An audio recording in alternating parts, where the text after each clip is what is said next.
7:02 p.m. on May 19th, 2026, and I'd like to call this meeting of the Village of Sugar Grove to order. Please join me in the Pledge of Allegiance. Pledge allegiance to the flag of the United States of America and to the republic for which it stands, one nation, under God, indivisible, with liberty and justice for all. If we could have roll call, please, Teresa. President Stillwell, Here. Trustee Lundy, Here. Trustee Bonnie, Trustee Michaels, Here. Trustee Special, Here. Trustee London, here, Trustee Roscoe. Here. All right. We have no public hearing this evening, and up next, we will have a swearing in of police officers Jasmine Rivera and Marissa Lolo to the Village of Sugar Grove Police Department. Chief Rollins will introduce our new officers.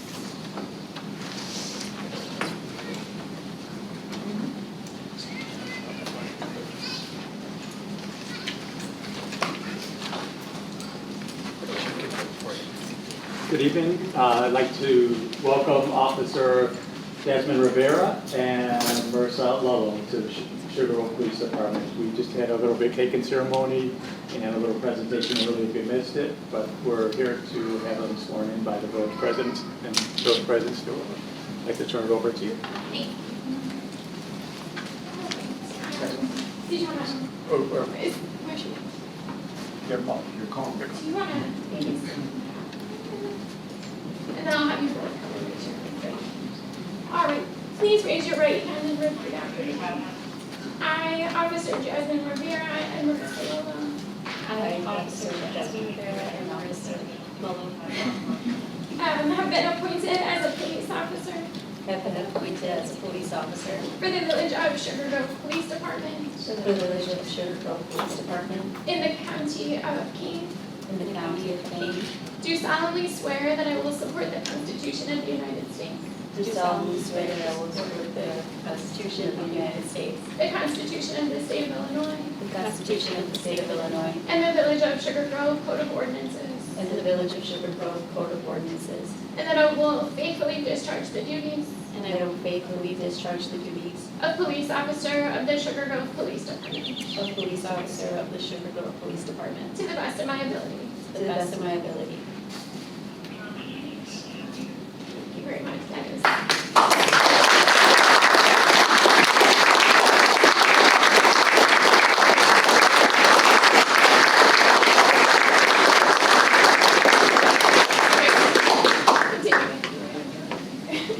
I have a few things we will sign here, so there's an additional oath. Okay, do you want to split them up, please?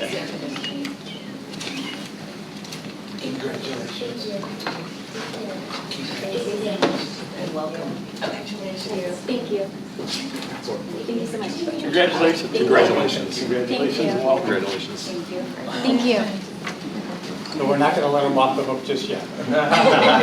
So Marissa and Jasmine, if you want to come back up here, if you'd like to introduce any special guests, or you're welcome to say a couple words. Yeah. I just want to say thank you to my family and family friends for coming and supporting me and giving me all the guidance that they've given me throughout this journey, and also with the Sugar Grove Police Department giving me the guidance and all the training that's coming with this. It's been great. Thank you so much, and thank you all.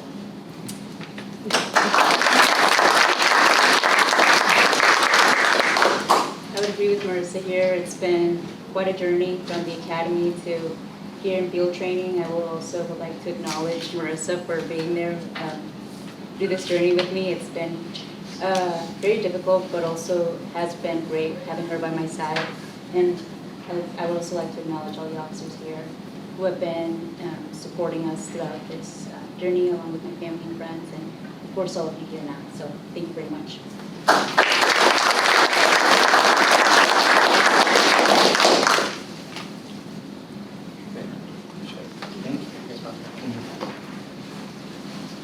Thank you, everybody. We're going to continue with the meeting. We won't be, you feel bad if you need to go. We understand everybody's very busy, but thank you for coming out tonight and supporting our new officers.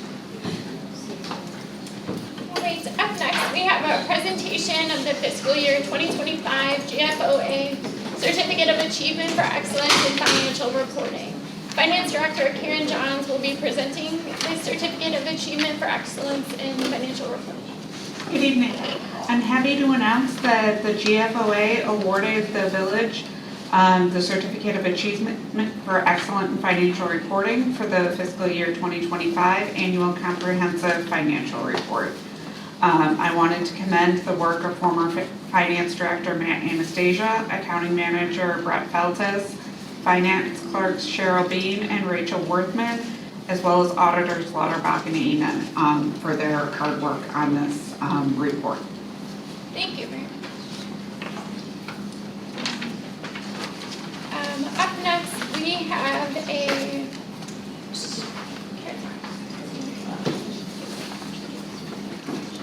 No, we received the certificate with something that we do as part of our audit, and then we received that and just wanted to make sure and file it, put it on file, and let the community know that we received the award again this year. Up next, we have a proclamation. First is a presentation of a proclamation to declare the week of May 10th to 16th, 2026 as National Police Week in the village of Sugar Grove. Is there a motion and a second to approve this item? I'll make that motion. I'll make a second. Right. I will. Sorry.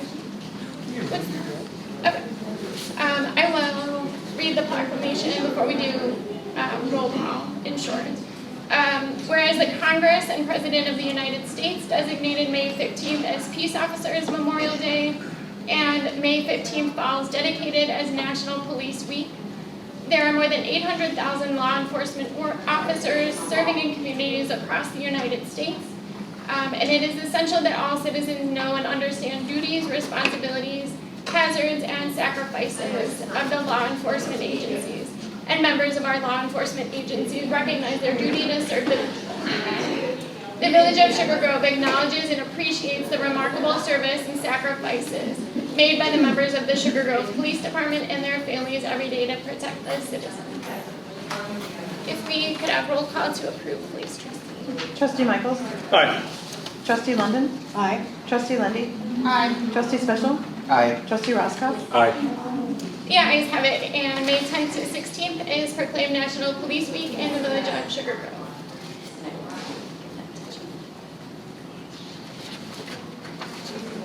Up next, we have a proclamation to declare the week of May 17th to 23rd, 2026 as Public Works Week in the Village of Sugar Grove. I was to say, I'll make that motion. Okay, we have a first from Trustee Special. Is there a second?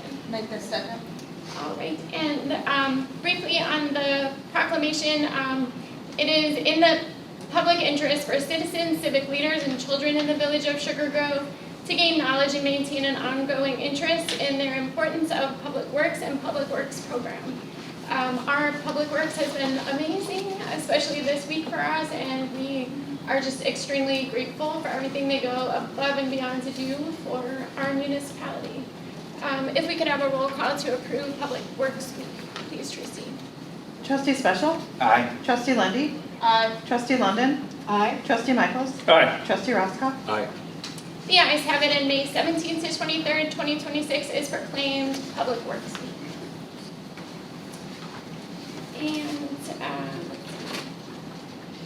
And is there a motion and a second to approve a proclamation for the observance of Memorial Day? I'll make the motion.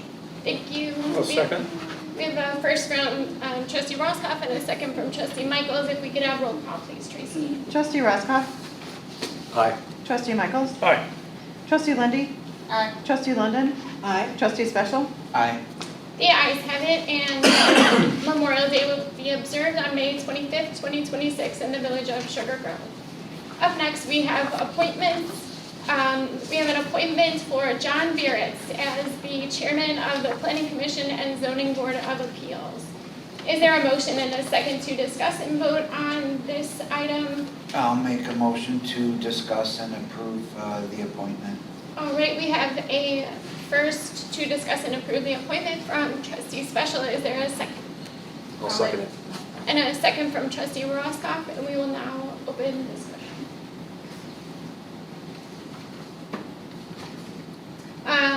John Jonathan Beards was previously vice chairman of the planning commission, is well respected, and we would love to have him move up from vice chair to chairman.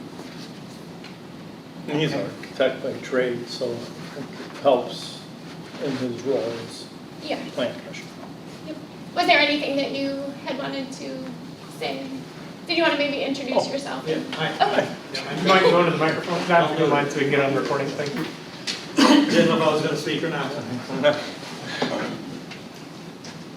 Good evening. I'm Jonathan Beards. I go by John, unless I'm in trouble. I've been on the board for, I think, 4 or 5 years. And I took over I did vice president for a little bit. And Becky took over the chair for that, and she had to step away. I look at it as Irv left big shoes to fill for all the years that he did that. So I only hope I get to do the job that he did once I can get comfortable doing this here. So I look forward to that. My background is, as I'm an architect, and I'm also a builder. So I bring a 40 years experience as an architect and over 25 years as a builder to what I do into the village here. So hopefully that experience helps me in a lot of the decisions that I make in the board that I oversee here. Thank you. Thank you very much. We really appreciate your giving your time to the community. Thank you. Is there any other discussion? Oh, yeah. If not, could we have roll call, please, Tracy? Trustee Special? Aye. Trustee Roscoff? Aye. Trustee Lindy? Aye. Trustee London? Aye. Trustee Michaels? Aye. The ayes have it, and Jonathan Beards is approved as chairman of the planning commission. Thank you. Up next, we have airport report. Trustee Special? No report. All right. Up next, we have public comment on scheduled action items. The items below up for discussion, the action items today are a consent agenda the items on the consent agenda are approval of the April 21st, 2025 village board meeting minutes, approval of the vouchers, approval of the April 2026 treasurer's report, a resolution for closed session minutes review, a resolution for the purchase of 2 replacement police Chevy Tahoe vehicles, and a resolution approving the purchase of the interview room detention area camera system through Axon Enterprise Inc. Would anyone like to, this is so confusing. Is there anyone signed up for public comments? It looks like most of the people that signed up would like to speak during the second period of public comment when anything is available to discuss. Okay, and We can't hear you. oh, I'm sorry, I don't have a microphone. I will do my best to speak louder. Is there a Tammy Strelka? Did you want to speak for this one or the second? I'm sorry. Do you want to speak now? No. No, okay. All right, would anyone like to remove an item from the consent agenda? I would item C, the treasurer's report. Okay, any other items to be removed? Okay. Is there a motion and a second to approve the consent agenda, removing item C, the treasurer's report? I'll make a motion. We have a first from trustee Michaels, is there a second? Second. And a second from trustee Special. If we could have roll call, please, Tracy. Trustee Michaels? Aye. Trustee Special? Aye. Trustee Lindy? Aye. Trustee London? Aye. Trustee Roscoff? Aye. All right, the consent agenda with the exception of item C is approved. Item C, we will open discussion at this time, the April 2026 treasurer's report.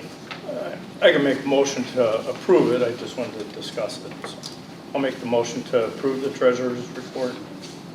Second. Okay. For discussion, I just wanted to point out to the board that we're being asked to raise the water rates under general business, under item D of general business, and the water fund and sewer fund reporting a $388,916 surplus this year. So I'm not in favor of raising the water rates unless, staff presents, the balance and why we need those funds. But have that type of surplus is considerable. Just raising rates 1%, I don't see that, but I want to bring that up to the board's attention. Karen, did you want to? I can discuss that during water rates, Okay, if that's That's preferred. fine. should, Yeah, I just wanted to bring that to everyone's attention about that balance. So, you still want to approve them? yeah, Okay. All right, so we will have a roll call to approve item C on the consent agenda, and then it'll be addressed later during the water rates discussion. Trustee Michaels? aye. Trustee Special? Aye. Trustee Lindy? Aye. Trustee London? Aye. Trustee Roscoff? Aye. The ayes have it, and the approval of the April 2026 Treasurer's Report is approved. Up next, we have general business, and first is a resolution authorizing an amended intergovernmental agreement with IDOT for Route 47 and US 30 improvements. I'll make a motion to discuss and approve the resolution. We have a first from Trustee Special. Is there a second to discuss and approve the resolution? A second. And a second from Trustee Michaels. Brad Merkel will be presenting this item. Good evening. On October 1st, 2024, we approved the original resolution with IDOT for the joint funding for the improvements of the Route 47 widening. Since that time, they've got further along with the design, and it was realized that we have to relocate some water main on Main Street because the temporary railroad will end up on top of one of our water valves. So, having discussed this with the village engineer at the time and IDOT, we didn't feel that the village should have to fund that because our water main doesn't need to be located and it's in our right of way. So IDOT agreed to cover the funding for the engineer, design, construction, everything, saving us approximately $130,000. So this is just modifying the IGA, specifying that they're gonna cover the cost. Thank you. Is there any discussion? Where are they going to put in the temporary tracks? On the north side of the existing tracks along Railroad Street, Okay. they'll put what they call in the shoe fly. So they'll construct a temporary bridge and everything over 47, and then once they reconstruct the new one, they'll tear all that stuff out. Okay. So the tracks are gonna be basically on Railroad Street during the 47. Oh, okay. Yeah. Thank you. Any other discussion? If we could have roll call, please, Tracy. Trustee Special? Aye. Trustee Michaels? Aye. Trustee Roscoff? Aye. Trustee Lindy? Aye. Trustee London? Aye. The ayes have it, and the resolution authorizing the amended IGA with IDOT for 47 and 30 improvements is approved. Up next, we have a resolution authorizing a PSA with EEI to update the risk and resistance. Is there I'll make a motion to discuss and approve. we have a motion to discuss and approve from Trustee Special. Is there a second? Oh, second. And we have a second from Trustee Michaels. Brad Merkel will be presenting this item. Okay, so back in 2018, the American Water Infrastructure Act was passed, requiring all community water supplies serving populations greater than 3,300 residents to conduct an assessment of the risk to the water system. In that law, they also require this assessment to be updated every 5 years. So this is our 5-year update. So, but the dates are a little bit off there, but we did that, I guess the last update we did in 2021, so now we're due. And So then, this is like, because personnel changes and stuff like that, key contacts from the village can change, or your infrastructure can change, a lot of those things. So it's pretty important to update it. It's like an emergency response plan kind of for the water system. and so, just to clarify, so the EEI will be looking at the risks to the infrastructure, but it wouldn't be something addressing like risks to actual water levels, anything like that. No, this would be for like Just our like- infrastructure, what we Yeah. own, the wells and lift stations, and then like contacts and all that stuff. And like I said, there's been some changes in the water system since then, water main added and stuff like that. Thank you so much. Is there any other discussion? All right, if we could have roll call, please, Tracy. Trustee Special. Aye. Trustee Michaels. Aye. Trustee Roscoff. Aye. Trustee Lindy. Aye. Trustee London. Aye. The ayes have it, and the resolution authorizing the PSA with EEI to update the risk and resistance is approved. Up next, we have a resolution authorizing an agreement with Andrews Technology for a timekeeping system. Is there a motion and a second to discuss and vote on this item? I'll make the motion. We have a first from trustee Roscoff. Is there a second? I'll second. And a second from trustee Michaels. And Karen Johns will be presenting this item. Good evening.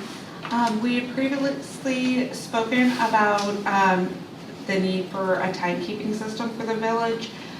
Payroll has become more complex over the past several years, especially with the no tax on overtime provision in the Big Beautiful Bill Act.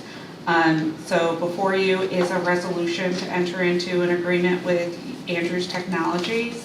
This is the only certified partner of BS&A, our financial software, for the amount of $12,145 from the Water and Sewer Fund. The feedback last time was to get some reference checks done from other organizations that used the software.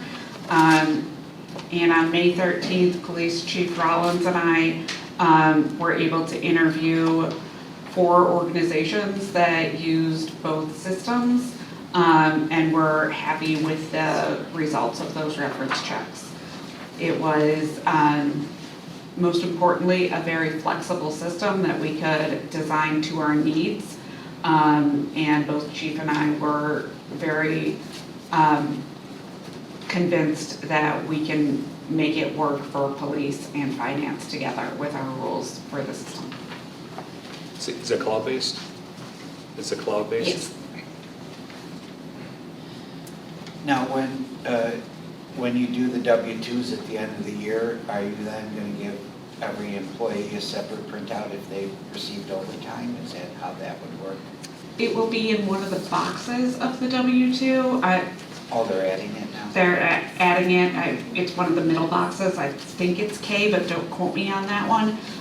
Last year, because it was new, we weren't required to give it to employees, but we did calculate it manually on a separate letterhead.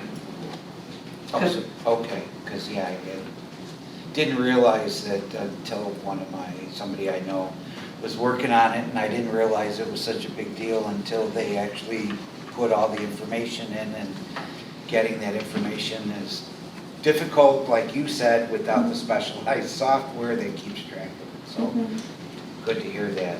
Absolutely. It's not strictly overtime, it's FSLA qualified overtime, which is what makes that calculation so complex. What does that mean exactly? So our personnel policy manual and union agreements go above what's required by FSLA. So FSLA requires for non-police staff that you pay overtime for over 80 hours worked or in the chair. We pay it even if there's vacation during that time period. Okay. So you have to. And so that's not qualified to that? Correct. And for police, it's over 86 in a two-week period. There's also examples, like sometimes there'll be a 2-hour minimum. FLSA does not require that, and for the federal standards for the IRS filing, we have to essentially keep 2 sets of books on overtime. So in order for us to comply with the law. Is there any other discussion? If we could have roll call, please, Tracy. Trustee Roscoff. Aye. Trustee Lindy. Aye. Trustee London. Aye. Trustee Special. Aye. Trustee Michaels. Aye. The ayes have it, and an agreement is authorized with Andrews Technology for a timekeeping system. Up next, we have a resolution amending certain water and sewer rates. Is there a motion and a second to discuss and vote on this item? I'll make a motion to discuss and approve or vote on the water rates and sewer rates. We have a first from trustee Special. Is there a second? I'll second. And a second from trustee Roscoff. Karen will also be presenting this item. Thank you. Per the settlement agreement between the Village of Sugar Grove and Prosperity Citizens Association, We're required to meet with this committee, this utility rate committee every 3 years. This committee met earlier last week, which recommended a increase of 1% in fiscal year 2027, 2% in 28, and 2% in 2029. The committee went over assumptions for future staffing levels and expense increases, as well as capital needs for the next several years. To speak a little bit about the comment of the surplus this year, we do try to raise as much through surplus and projected surpluses to fund our capital for the next several years. We do have an estimated over $7 million of capital between fiscal year 2027 and 2034, and that's not including the vehicle and equipment replacement fund improvements during that time. How much cash is on hand right now, like the reserve right now, in the water fund? It's close to the 25% in the last audit, but I don't know that number off the top of my head. 20% of the In the Fund 50, which is the Water and Sewer Fund Operating Fund, and I don't remember how much is in the capital right now. Is there a need to pass this tonight? Could we get more details for our next board meeting to support the request? It would be good to see the balance in the capital fund, the projects that are outlined, because I know talking about repainting the tower, and that's like 1.2 million, but other improvements typically are done by developers, and we have that $7 million earmarked for the new tank on the north side of I-88, so it'd be nice to know what other projects. It, also this coming year is the widening of 47, which was an unfunded state mandate, which is coming out of the water fund. We've been putting money aside for years. So. If you'd like Director Merkel to talk about some of the outlined projects, we do have a listing of those projects that we can discuss tonight. Oh, yeah, and I'd like to see the fund balance. Okay. So one of the big ones is the Maple Street water main replacement and reconstruction of Maple Street. That's from Main Street all the way to the dead end. So that's estimated at $2.8 million. When is that going to be done? When is that plan to be done? We're going to start engineering this year, construction next year. So then Joy Court water main is getting replaced, that's $313,000. Well 10 is going to need some preventative maintenance years out, but $362,000. In 2030, we got to pull well 11, do maintenance to it, it's $394,000. In 2029, we have to do the well 8 water treatment plant, the media exchange, that's $250,000. In 2027, well 9 is budgeted for $200,000 in maintenance. And the well 10 and 11 water treatment plants are $315,000 in 2030. 2029, we've got some miscellaneous water main replacement on the east and west sides of town, budgeted at $500,000.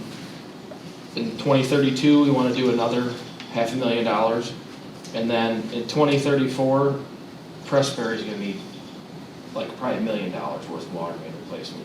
So we're really trying to see the future and plan for it. So then we take, at permit time, don't we charge capital, or a capital fee, a tap-on fee or something that goes towards capital projects? We do. Yeah, and are we using the 50 residential building permits or the 190 residential building permits to We anticipate? estimated 50 in that, and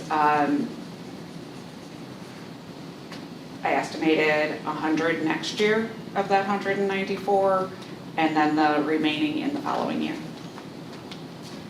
So that was, are all included in the multi-year projections, as well as capital tap-on fees from the Crown Development. but, so that's where I go back to when we're looking at the budget, you know, having 50 or 190, and then staff presents a memo from the developer saying that there's gonna be 190. So, you know, it sort of sets us up where we're not projecting enough revenue, so we have to raise rates. But if we do get the 190, what the developers are saying, then we're funding our capital. So that's where I really had problems a couple weeks ago when we were approving the budget. So I'd like to see the revenue projections and the list of projects. I don't argue with them. Sure. It's just, there's a big discrepancy between 50 and 190, so. Sure. Is there, I think it's notable that Pressberry also unanimously approved the 1% increase. I know they want their project funded. We've got a lot of what is saved going towards the water main projects that are about to happen, but I mean, there's an entire list that aren't, but it's not like we have the cash on hand for, and it's probably better to have the 1% rather than bond later and pay interest with it as well, especially with interest rates what they are right now. So I think we consider approving it. Is there, I can't recall right now, was there a need in the future in the water fund or sewer fund to do any type of financing or borrowing? We currently are applying for a low interest loan for the the Maple Street and Joy Court in the water tower. So we are applying for a loan? Because we're gonna be short. One of the main reasons for that was the unfunded mandate of widening of 47. Those other projects were more suitable towards an IEPA grant or loan, which has a much lower interest rate than typical bonding does. So we applied for the loan for those projects and switched the cash on hand to pay for the widening of 47. Okay, and then did we project any other future borrowing? Not currently. Okay. My understanding was the preference of the board was always to pay cash on hand whenever possible. We agree and with that, but I couldn't recall. I know we talked about different things, and so, okay. What type of rate is a low interest loan? 1%. Oh. See, that's pretty good, and we're doing a lot of these improvements to benefit growth, and to have the new development help pay for that instead of putting the burden on our residents now is, I have at 1%, that's basically free money. So I look forward to seeing the details. And I would personally like to see the details on cash on hand and what reserves are for, what cash is designated for capital improvement versus operating before I approve it. So we do need a decision to be made tonight because we have to send out water bills. We had budgeted for the 1% increase, but can't make that without a decision tonight.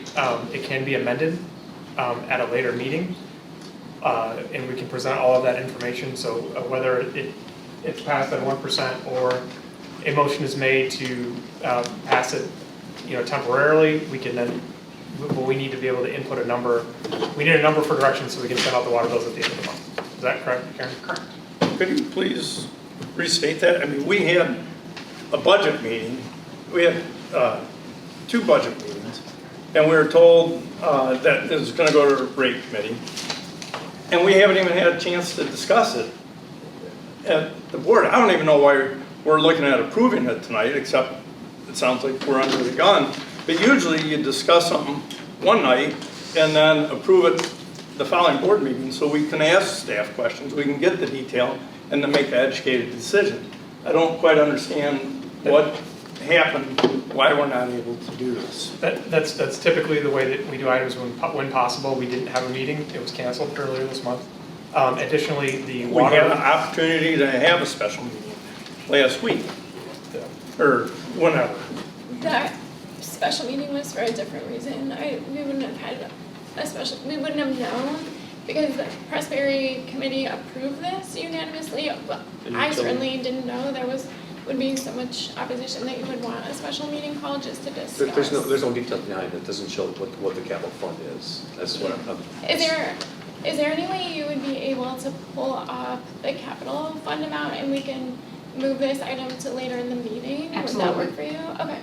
So can we have a motion and a second to move this item until, I don't know, after discussion, so item 13 and a half, we'll put it between discussion items and reports. So I'll withdraw my motion to approve. Who seconded? I second it. So you have to withdraw. I'll withdraw mine. Okay. All right, so that's where it'll be, so after, oh, thank you.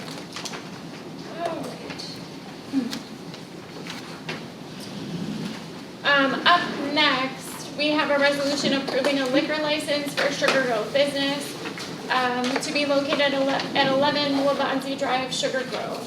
Is there a motion and a second to discuss and vote on item 11E? I'll make that motion. We have a motion from trustee Special, is there a second? I'll second it. And a second from trustee Roscoff. Scott Keppel will be presenting this item. Thank you. This is not a new license to the village. This is a change of ownership of the gas station. And they went through the process, and the village clerk has identified that all the necessary documents have been turned in and completed, and they recommend approval tonight. Thank you. Is there any discussion? If we could have roll call, please, Tracy. Trustee Special? Aye. Trustee Roscoff? Aye. Trustee Lundy, Aye. Trustee London? Aye. Trustee Michaels? The ayes have it, and the liquor license for Sugar Grove Business Inc. at 11 Wabanzi Drive is approved. Up next, we have an ordinance approving a special use for a final PUD for Kalen School District Transportation Facility. Is there a motion and a second to discuss and vote on this item? I'll make the motion. We have a first from trustee Roscoff, is there a second? Second. And a second from trustee Special. Danny Marion will be presenting this item. You have before you an ordinance approving a final PUD for the Caneland School District's transportation facility. The board discussed this proposal on April 7th. Overall, there was not too many concerns over the project. There were several deviations requested. The following deviations are the deviations that the board was in favor of approving and are also included in the attached ordinance. The first deviation is to allow a 6-foot tall fence in the front yard for security purposes. Sorry, I'm reading the wrong ones.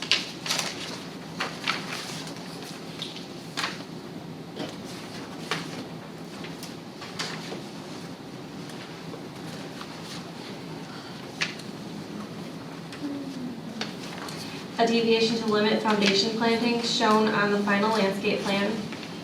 A deviation not to be required to install a bike rack unless a bike path is extended to the middle school property in the future. And a deviation to allow the south driveway entrance to exceed 35 feet in width at the front lot line. I'd like to clarify that the 6-foot tall fence in the front yard that is one of the deviations that is being requested, and the board was in favor of approving. The village engineers have completed their review of the final engineering plans. And so everything is ready to be approved. I would like to note that this may be coming before you again, as they contacted Fox Metro. Fox Metro wanted them to annex the entire 100 acres that this site is sitting on. So that was going to be a very large cost to them. So they are going to move forward with doing a final plat of subdivision to subdivide the 10 acres that the facility actually sits on, and to be able to only annex that 10 acres into Fox Metro. So it will be coming before you for a final plat of subdivision to subdivide that out. And also this approval for tonight for the final PD may have to be amended just as far as the legal description, but nothing else with their plan of what they are building or the site plan or anything is changing. And they are here to answer any questions. Staff recommends approval with the following conditions: that a bike rack must be installed if a path is constructed in the future that extends to the school district property. The sidewalk along the frontage on Esker Drive must be extended to the property line if any future development were to occur on the school district property or on adjacent property. Any landscaping items that are damaged or dead must be replaced within the same season, and any damage to fencing must be repaired or replaced in a workmanlike manner within a reasonable time. Is there any discussion, or did you have any questions for Caitlin? All right, hearing none, can we have roll call, please, Tracy? Trustee Roscoe? Aye. Trustee Special? Aye. Trustee Lundy, Aye. Trustee London? Aye. Trustee Michaels? Aye. The ayes have it, and an ordinance approving special use for a final PUD for Caitlin School District Transportation Facility is approved. Up next, we have an ordinance proposing a backup special service area number 30 for the Brighton Ridge subdivision.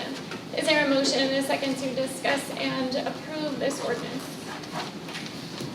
You guys can go, you sit through enough meetings. It was good seeing you though. Thank you. I'll make that motion. All right, we have a motion from trustee Special. Is there a second? Oh, second. And a second from trustee Michaels, and Danny, you will also be presenting this item. The Brighton Ridge subdivision plans included construction of stormwater management facilities and common areas. Part of the requirement for the King County Stormwater Ordinance and in the development agreement is that a backup SSA must be established.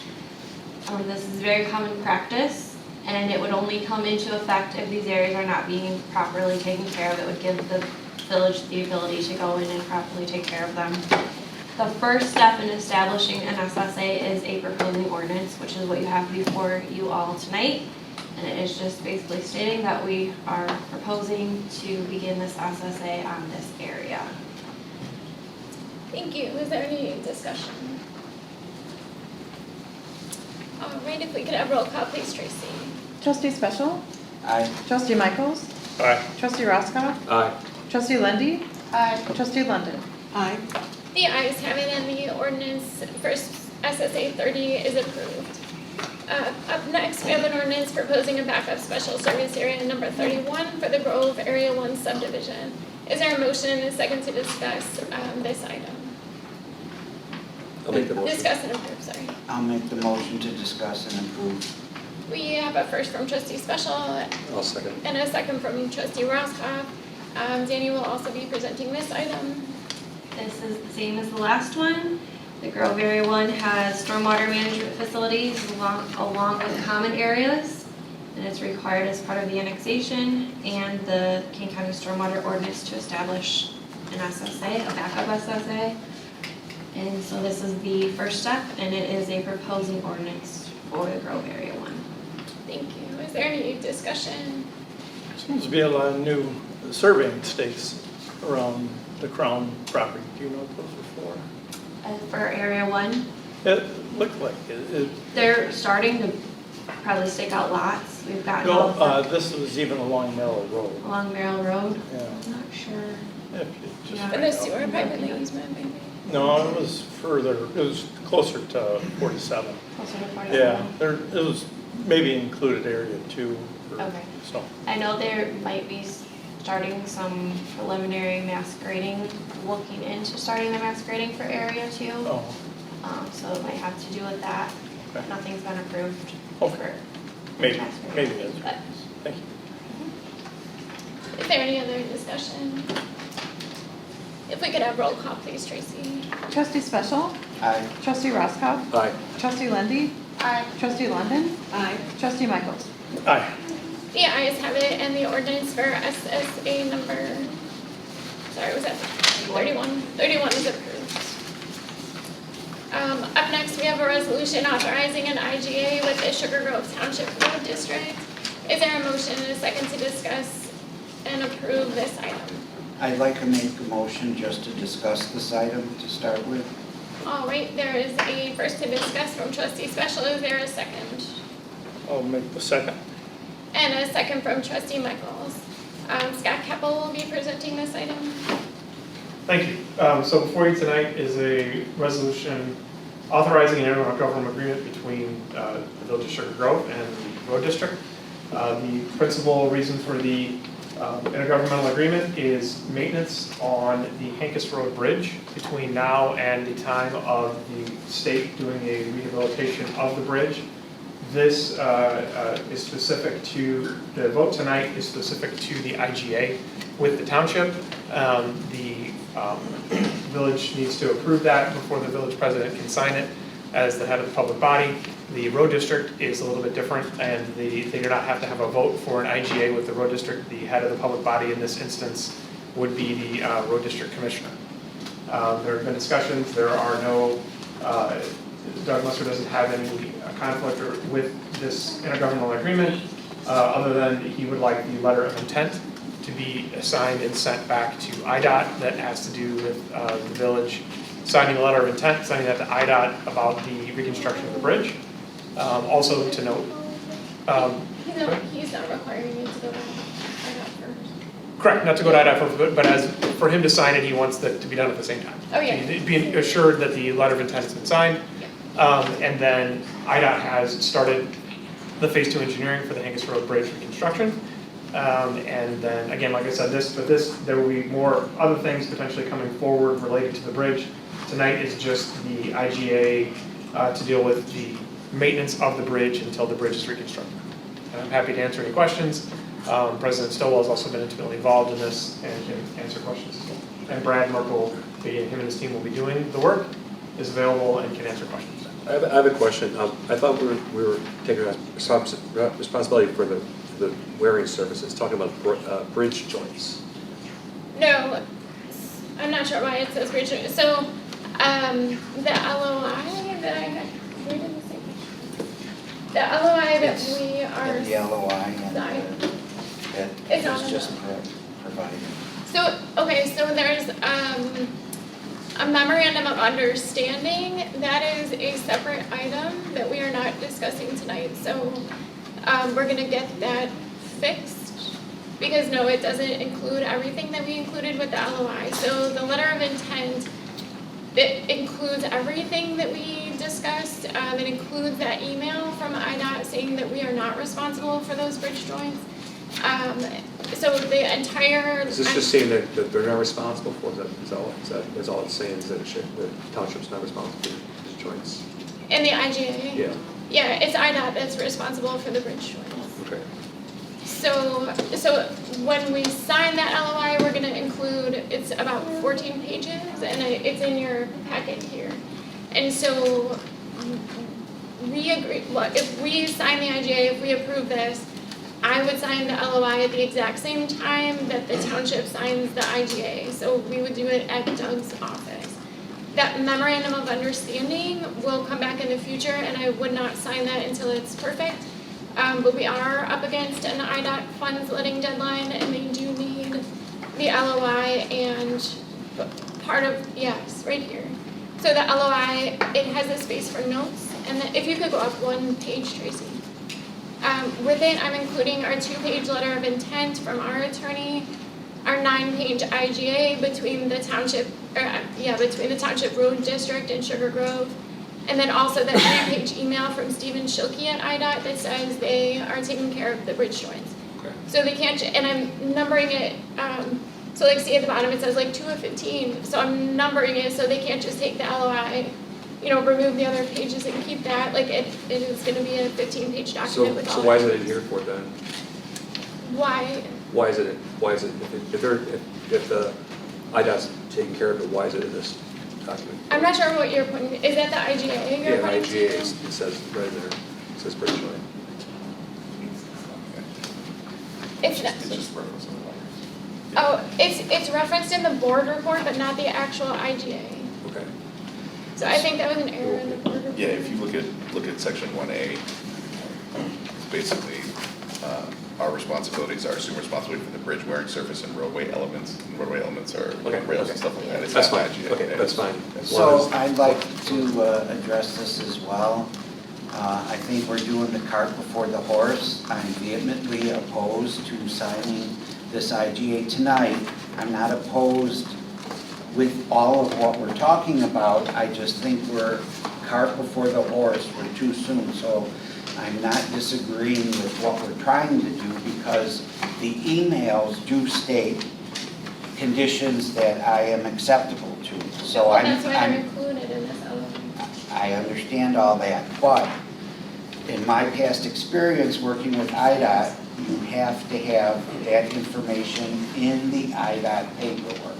I'm very concerned, especially because their attorney just the other day sent us back this information that still has not been updated to correspond to the emails.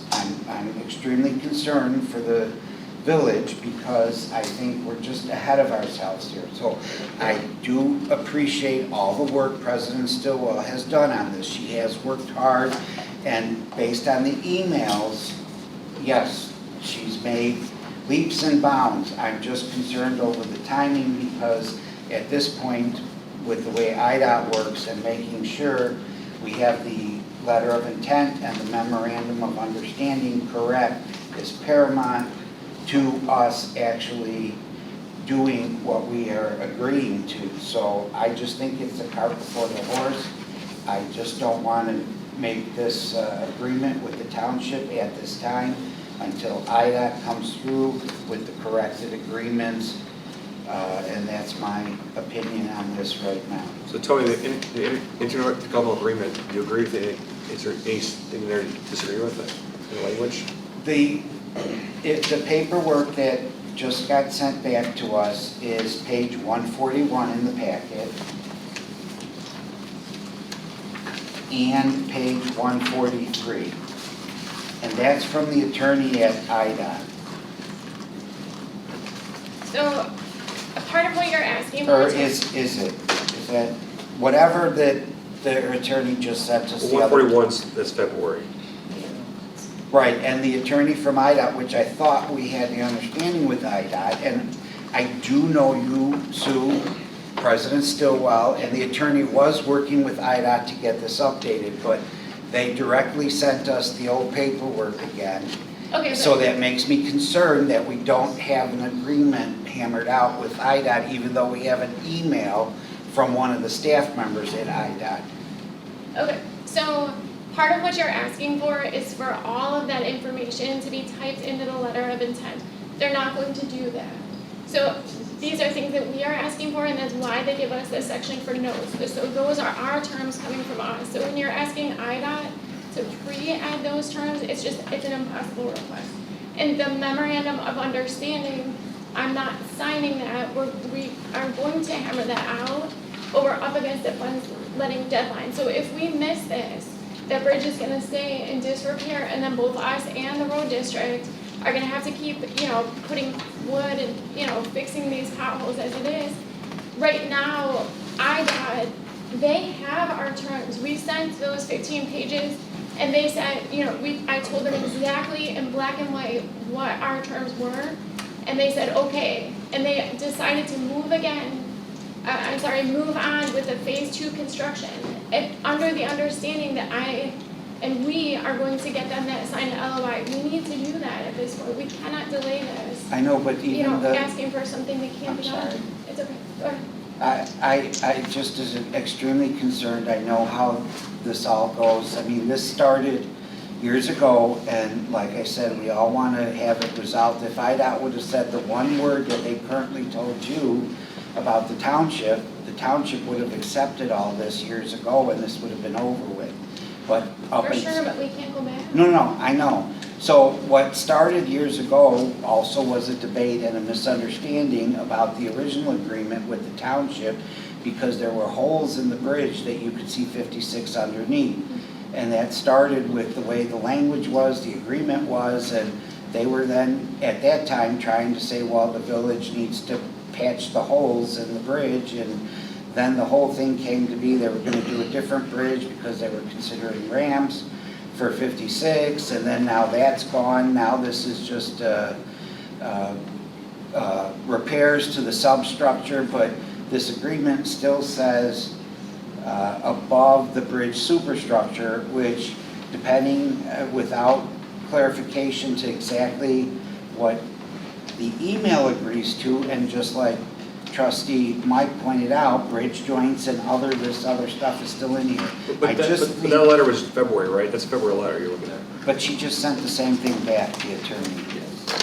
The most recent letter we received is just another copy of the February 13th letter. Yeah. And so, okay, Mike, can you, Brian, address this? So if we sign that letter of understanding and we have included in it, we're only signing that with these terms, and then we have Stephen Schilke's in writing stating exactly what we will be responsible for, and it says IDOT is taking care of the bridge joints. That is part of the contract, right? I wouldn't say that, but I mean, I would say, they're in good faith with all the negotiations going back between the township and village and all that sort of, it's a representation that's gonna be part of the agreement. I think at this point, they went back on it. That's not like IDOT's. Well, I obviously, your opinion, my opinion on living this particular bridge for all these years is, and working with IDOT all these years, the beginning document has to be correct. So I just can't see encumbering the village until at least the beginning document is correct. Well, it's not encumbering the village, it's short-term maintenance basically while that's all hashed out. I understand. Well, no, we're agreeing to accept responsibility to maintain the bridge. Well, no, it's not maintaining the bridge either. It was This is only temporary until it's construction. Right, But- well, it's also looking at, we specifically used IDOT's language from. Okay, go ahead. Oh, no, go ahead. No, I was to say, I understand that, and I understand exactly what you're saying. I'm just saying the timing is wrong on our part. I'm not agreeing on what we're trying to accomplish. I'm commending the village president for the emails that she received. I just want IDOT to get the paperwork correct, at least in the starting document, before we encumber the village, whatever you want to call it, agree to accept any responsibility, because this goes back to our paramount discussion on what's fair for our residents in the village of Sugar Grove, especially that it come to light that our money is only $5,000 back from the highway department, et cetera, and who's really fair to take care of this bridge. I made agreement to move forward with the agreement of what's in the email. It's not in IDOT's document. Well, Tracy, can you go back to, in the IGA section 1A? This is the village's, this is what we're agreeing to basically, okay? It's the wearing surface and roadway elements, assume responsibility. It's not jurisdiction, this is, again, it's a short-term agreement basically until we can get the bridge fully repaired. Include, these responsibilities shall be limited to routine maintenance activities such as maintenance of pavement markings, minor surface repairs, or repairs of appurtenances, I can't say that, when impacted, I apologize. The village shall acknowledge its maintenance responsibilities for the wearing surface and roadway elements of the bridge. It's a maintenance IGA for until we get that. And I understand what you're saying, but this is, we're not accepting jurisdiction in that sense. We're not gonna, I know, but that's our philosophical differences with IDOT right now, Right. whether we actually annex the bridge or not. And we're accepting, regardless of what you want to say, as of today, there's only one agreement for that bridge, and that was signed with the township decades ago, and all those repairs and work should have been done several years ago, and it wasn't. There was a different bridge. Now they need to raise the bridge because obviously if they do the work on 47, they need to raise the bridge because the clearance isn't good. So yes, it's all part of the whole system. It's all part of the progress. Again, I agree with the outcome, but it's just not in the IDOT document. But Tony, we're going to run around with IDOT, they're never going to do what you're asking, it sounds like. And this Well, how do we know that? Because this has been going on for months. Where did it, They said the same letter again and again, the same letter from February. So- You've been getting the exact same form letter that I haven't modified for exactly. decades. So that goes But- back to the philosophical difference of whether it's But we actually have it ours or writing. not. Right, but we can't keep doing, someone is going to get seriously hurt. We can't just be like, oh, it's not our budget, we cannot do that.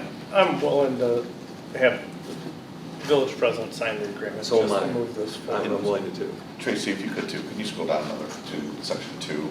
And this is the other thing too, as you look at term here, The term of this agreement shall commence upon the date of full execution of this agreement by the parties and its official approval in writing by the Illinois Department of Transportation. It shall terminate upon the completion of the start of construction or repair of this bridge, the bridge by the Illinois Department of Transportation at a later date to be determined. So again, it has a set. Just to quickly interrupt, I don't think that the issue is necessarily the IGA that Trustee Special has. I just want to speak for Tony. It's also the LOI. Yeah. The LOI, which will also be signed, the LOI specifically mentions bridge joints, and it will be signed. Even though they're the attachments that conflict with that, I believe the issue is that the LOI, it's the letter and the language in the LOI, not the language in the IGA with the township. Is that correct? Correct. So I just want to clarify that, Brian, that you're And that's When you were what he's taking issue. the time though, I mean, But it's the I don't want to agree with anything with anybody else But- until we get IDOT to do it the right way. I mean, this whole thing, I'll go through the whole thing is not fair to the residents of the village of Sugar Grove to begin with. This should remain a township bridge. It should be maintained by the township. It's in an area where it's very unincorporated. We're supposed to get certain road district funds through state statute, which somehow in the current budgeting process and the taxing process, which we still don't have all the answers on, it was $40,000 a couple years ago. Now we're only receiving $5,000 of the village funds from the township. I just don't think it's in our residents' best interest to do anything at this point until IDOT makes the proper form and commitment. And that's my personal opinion. I would go a step further, Tony, and say that it is in our residents' best interest to have this agreement signed because it's been neglected so much, and you know the poor residents had to pay the price this winter with the large potholes and nobody wanting to make the first step. I think entering into an agreement with the township to say we're going to work together is a step in the right direction. I hear your concerns, and trying to get IDOT to do anything is frustrating. So I think getting into an agreement with the township now moves the ball forward just a little bit, but in everybody's best. I think you're agreeing with me and answering my question on about getting IDOT to get the paperwork the right way. But I think if you're trying to get what you want, it's not going to happen in time, and this may go on How for do we years. know that? Where is the answer from IDOT? They sent an email. What was so hard that they couldn't include that information in EDOT? And so unless IDOT has it right, again, I'm sorry, it's unfair to our residents based on the way all this is presented tonight. We're already paying road district funds to the township, so every resident in the village of Sugar Grove already contributes to the township road fund. So now every resident in the village is going to pay tax money for this bridge, but the township road fund isn't until we get IDOT to do the right thing. So when you're saying it's a township bridge, that's arguable, and all of the alternatives that were considered were very, very expensive. So IDOT found that it was our bridge, so we would be up against. No, but I'm disagreeing with the timing. I agree with what you have gotten out of IDOT. I just want IDOT to put that in the letter of intent, and then everything's fine. I'm not saying I'm disagreeing. I just, at this point today, I'm just disagreeing with the timing of approving this now. The best we can do, because they've sent the exact same form for decades and don't seem to be willing to change that form, the best we can do is I'm putting on the form we are accepting only with the attached terms. I'm assuming, Brian, that. Right, this is what you have here. Yeah. And knowing the way IDOT works, that's very concerning to me. I applaud you for all the work you did, trustees. President Stillwell, I do applaud you. I just am concerned at the timing, that's it. Good. And you still have to hash out the actual agreement too with IDOT, so So then why commit to anything? Because we're up This against is- the funds well, and we want them to continue with They phase two. control the whole schedule. They started phase two. There's no miracles that are gonna happen. They already told us phase two won't be done till December. Correct, but we're up against the. So unless phase two is done, they don't get it scheduled for letting, but, I'd like to make a motion to approve the resolution authorizing intergovernmental agreement with the Sugar Grove Township Road District. Now I'll second it. We have a first from trustee Michaels and a second from trustee Roscoff. If we could have roll call, please, Tracy. Trustee Michaels? Aye. Trustee Roscoff? Aye. Trustee Lundy. Aye. Trustee London? Aye. Trustee Special? No. The ayes have it, and the resolution authorizing an IGA with the Sugar Grove Township Road District is approved. I have a question before we move on, because I didn't get a word in before things. Absolutely. Since one of the points of contention were the items missing from the emails, can they be put in as an attachment? Yes, they are as an exhibit, so. So as long as there is an exhibit, then that would be incorporating them into that document. Yes.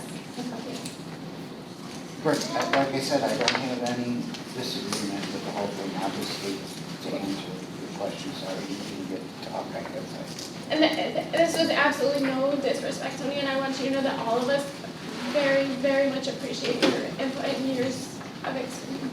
So thank you for that. Yes. Up next, we have public comments. Would anyone like to make a public comment? The first on the list that I have is Mary Beth Bill. Hi, I'm Mary Beth, and I'm from the Dugan Woods subdivision. And Nora has received an extensive email from me, and Brad, I believe I've contacted his office 5 or 6 times, so they should be aware of what I'm going to talk about. We have a huge water drainage issue, and it involves 3 backyards. It comes in behind 1915, and I'm 1917. John and Tammy are 1919, and Sarah's 1921.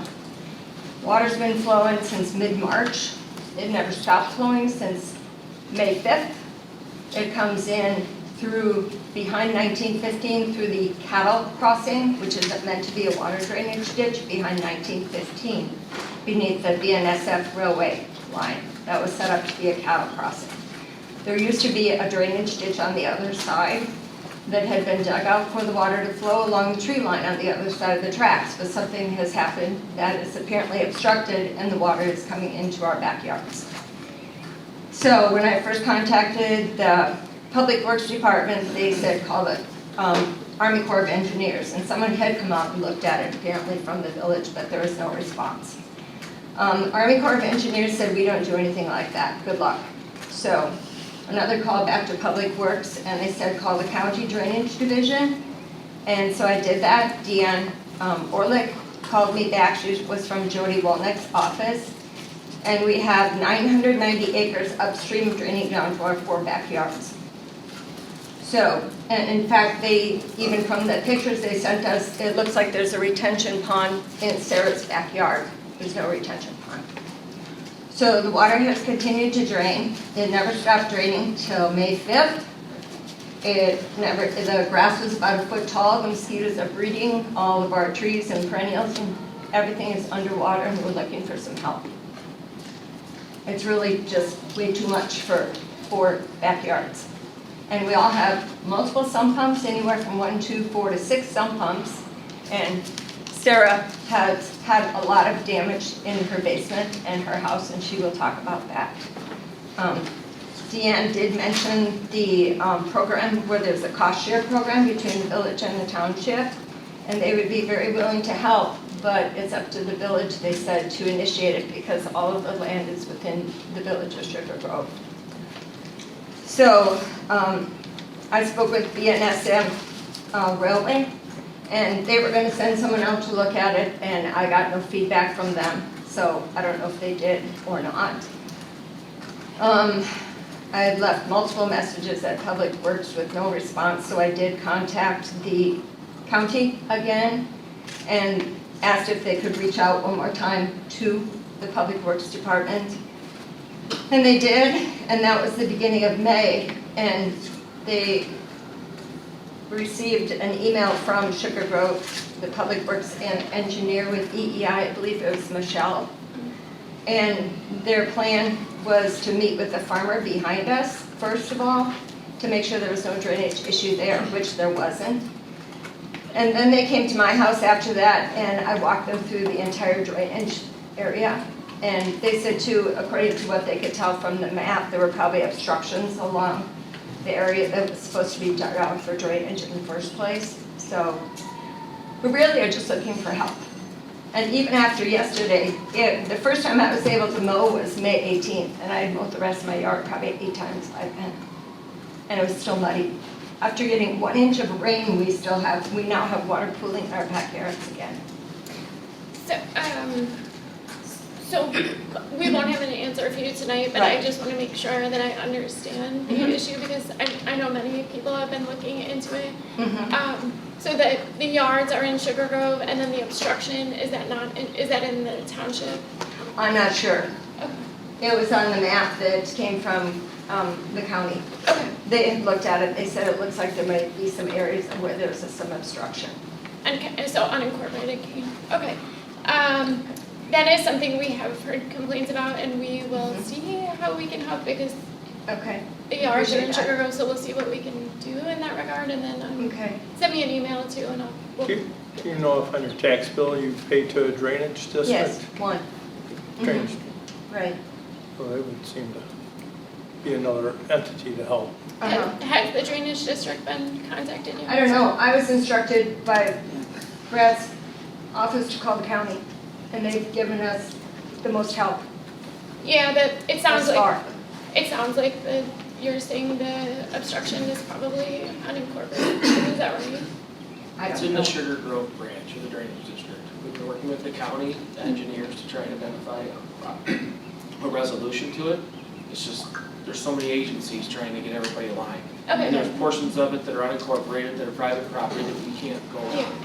So Yeah. it's not as easy as just jetting a pipe or something. And Yeah. there's some very heavy woods back there too. Yes. So we are. I mean, we're thankful that, Please give me a little time. We'll get back to you. We'll get it taken care of. You have I our word. appreciate that, we all do, you know?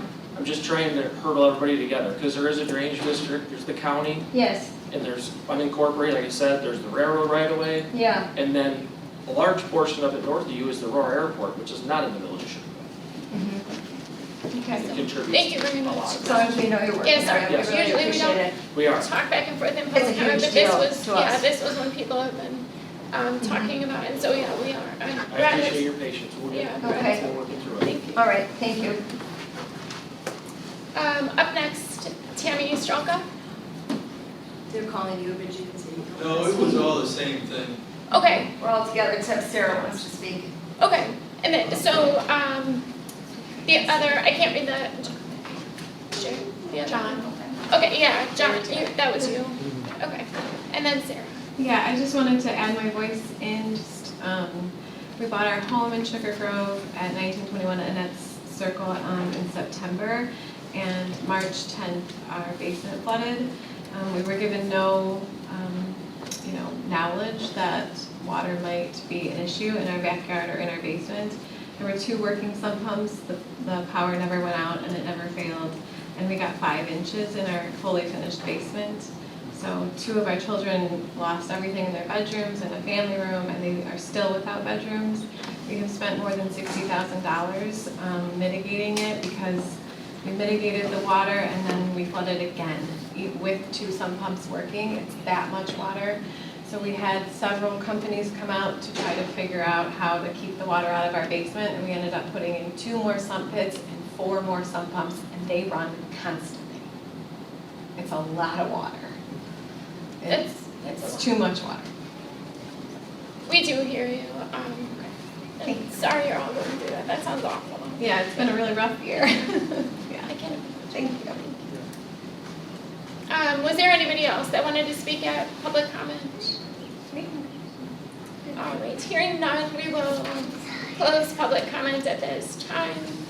And then up next, we have discussion items. The first is a snowplow agreement text amendment, and Danny Marion will be presenting this item. Thank you. Thank you. That was, I honestly have tears in my eyes. I can't even imagine. Thank you.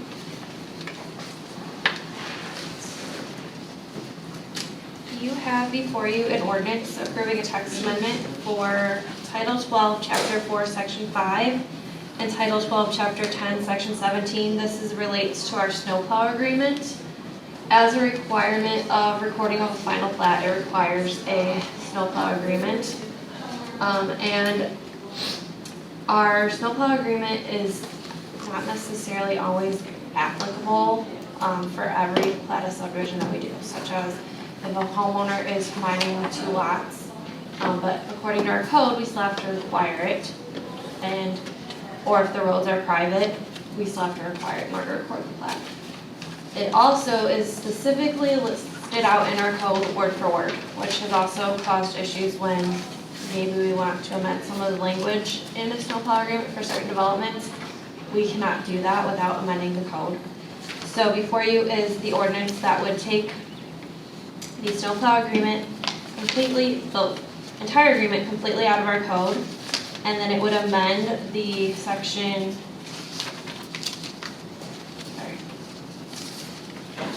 the first part of the amendment would add language that clarifies that a snowplow agreement is only needed if there are public roads and allows for the village attorney to review the agreement and the village administrator to sign the agreement. The previous process was that the agreement had to be approved by the village board. This will help streamline this process. And the second part of the amendment removes the exact snowplow agreement that is written in our code in its entirety. The removal of the complete agreement language from the village code allows for there to be variations in each agreement and to have flexibility to make each agreement more specific to each development as it applies. We would also move we would put like an example snowplow agreement or reference some details for it in the engineering manual as part of the proposed ordinance. But the Plan Commission discussed this proposal and they held a public hearing for the text amendment and they had no concerns over what we were proposing and they did recommend approval. So staff is looking for direction from the board on what you would like to see in the ordinance if we bring it back. I have a question. Would it make sense to have in here, other than just reviewed by the village attorney, to also be reviewed by public works director? They're the ones doing the snowplowing.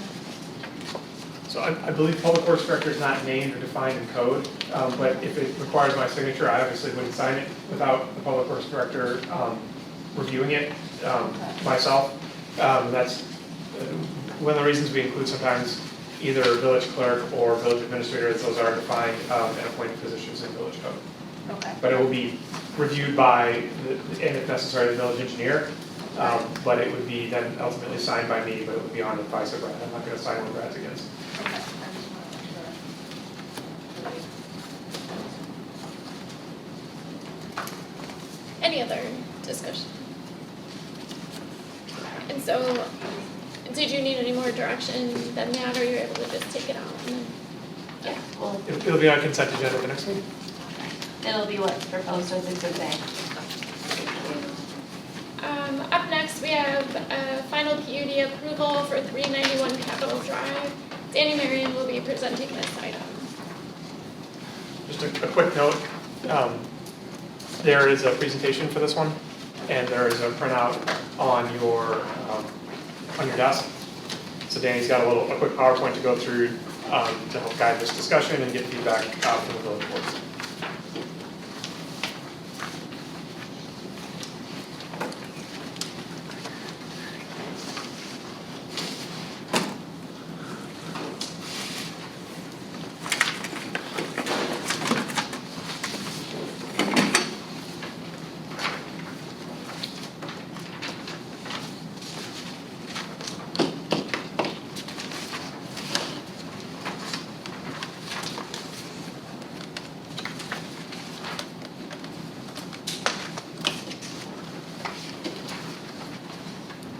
There is also a full board report and item in the packet. The village has received an application from Phil Kuhn for a final PUD for 391 Capitol Drive. Currently, the land is vacant. It's part of the Waterford Place PUD, which was approved in 2000. This lot was originally designated to be a medical office building. In 2024, the applicant received approval of a preliminary PUD to allow for an attached single-family duplex to be built there in place of the medical office. These are the approved plans that were approved as part of the preliminary PUD, the site plan and elevations. The next step for the applicant is to receive final PUD approval. There have been no significant changes made to the site plan or elevations since the preliminary PUD approval. The driveway will be constructed of permeable pavers. This has been deemed acceptable as long as a long-term maintenance plan is provided, which we have received. There is one deviation request, and it is to reduce the required rear yard setback from 30 feet to 15 feet.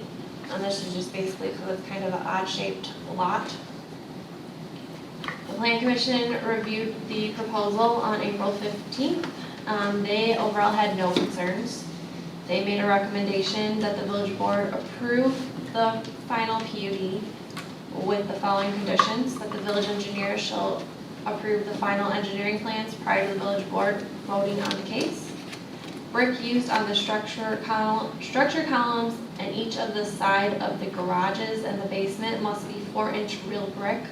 That was actually a condition of the preliminary PUD that the board put in place when the preliminary PUD was approved. A long-term maintenance plan for the permeable paver driveways must be submitted and approved by the village engineers prior to the village board voting on the case. These are the final PUD plans. As part of the preliminary PUD, the village board added a condition that the brick used on the structure columns on each side of the garage and the basement must be 4-inch real brick. The Planning Commission also chose to reiterate this condition in their recommendation. These are the elevations. They have not changed since the preliminary PUD. And the applicant is here to answer any questions that you may have. What's the purpose of the permeable pavers? It was to help with their lot coverage detention surface area. Oh. Yeah. Was the preliminary PUD, I can't read it on here, I don't recall, preliminary PUD, did it have a 15-foot setback opposed to 30 foot, or did it have 30 foot? I believe it was on there, but it was not listed as a deviation at that time. And we called it out with the final review that it needed to be listed as a deviation. Have you had any comments from the property owner that would be behind there? We have not received any comments. Have they been notified? They were notified with the preliminary PUD because it was a public hearing for that one. But the final PUD did not require public hearing, so they were not specifically notified.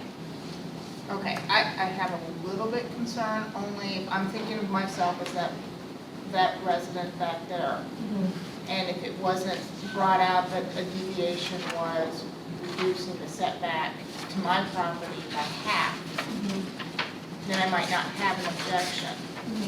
But now not being notified that that is one of the changes, I might have an objection to it because it's a significant reduction. And I understand it's an odd shaped property. Yeah, it's not a change because it was on the site plan originally that was approved with the preliminary, but it was just not called out. It was not called out, and generally Yes. you're looking at what the deviations are and you're not scrutinizing everything. Right. So that's the one concern I have because, you know. Hey, Danny. How Was it originally drawn as 10 feet off the rear lot line? I remember seeing a. Could you come to the microphone, please, and introduce yourself? I'm Phil Kuhn, I'm the owner of the property, and I have I think I have an email that said it was originally 10 foot, was what it was originally drawn at. I'll see if I can find that. How is the rear lot line being determined? Because if you go from the front doors, they're facing east and west. I'm surprised that the north property line, I think, is the property line we're questioning. The rear of the building is the 15 foot. It's not considered a side yard setback. I believe that's why we didn't call it out originally, because that we were originally thinking that was a side yard. But after engineers were looking at it further in their review, they're like, we should call this out as a deviation, dedicate this as the rear yard. It's kind of. I see it more as a side yard, and then there would be no deviation, and maybe that's what it was. I would I'm sure there's zoning ways to determine front side yard, but, you know, a corner lot can have 2 front yards, right? So I can live with that deviation. And they could do it, I mean, they couldn't build somewhere with 30-foot setback of that yard, I mean, it'd be a very small building. You'd have to bring that building To to the the road. south, yeah, too close to the road where there's no stacking for parking. So,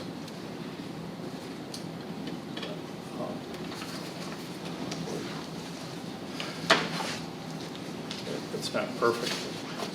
Now, can something be built on this that meets it with that 30-foot? Yes, you know, I mean, it can, so I'm not saying this is the only thing that can go here.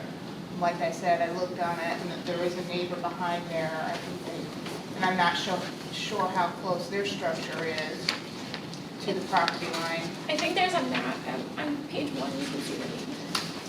Start the presentation again, Tracy, and Andy can flip through. It looks like there's a bunch of trees in between this property and Yeah, the neighboring property behind them are not right on top of that property line. I believe there's accessory structures closer to the property line than the Used to be house a itself. Greyhound rehabilitation or Yeah, adoption. rescue, yeah.